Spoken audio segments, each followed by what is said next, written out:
showing you my shadows. So I hope you can enjoy this poem called Prized Object. Come on, Lolly. Go. Never again will I charcoal the flesh of another's heart. I refuse to hurt another woman. Another rib taken for granted while a silk dress falls from shoulderless straps. My once idle hands caress devil's skin too hot to touch. This void seeks more emptiness.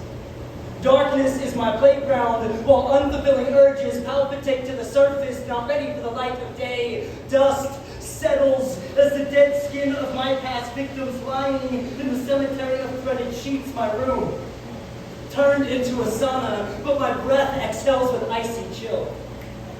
Passion generates sweat from the friction of our skin, and this is savage. Primitive instinct thrusts this heated night into overdrive without care of whether or not she actually understood me when I said, I am not looking for a relationship. It never mattered, though. Not to me, at least.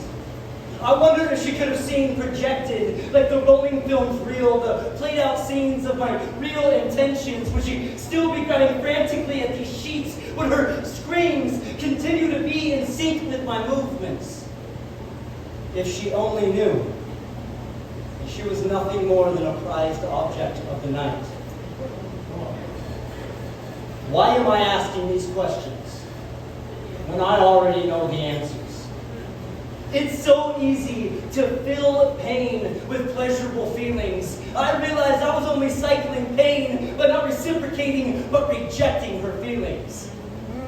Without excuse, I quit using my brain and let testosterone make decisions for me. Now I'm all alone with convictions preaching guilty sermons through and through me. Darkness can no longer be my playground.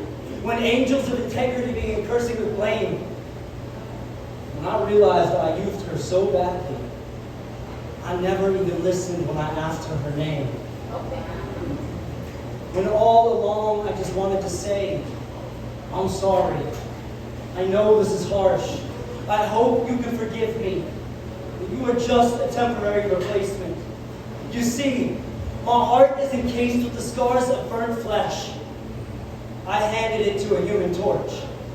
It now resides in an Arctic region, and I've become numb with frostbitten valves. My senses are dead from experiencing opposite extremes, and I was hoping you can stimulate some sort of sensation. Any sort of sensation. But now I realize observation on my part should have seen the open wounds bleeding in your eyes. You've been hurt too. It seems I turned into the monster that made with me. So I apologize for the pain I've caused you. You see, this was a younger me. I am a man who no longer subscribes to these promiscuous ideologies because we need to recognize and take ownership in society that we've begun viewing women as meat, and the harder we pound them, the more tender they get. Let me repeat that. We've begun viewing women as meat, and the harder we pound them, the more tender they get. Charades of questionable intention masquerade this game. Delicate spirits tiptoe around trust, shattering confidence and abolishing self-worth. Sexual exploitation breeds pain. That beauty is a curse. So sealed lips keep laughter captive. Because remember, player, every soul, and I mean every soul, desires the companionship of love. And in the end, when that time comes, the jokester will always be a part of the joke.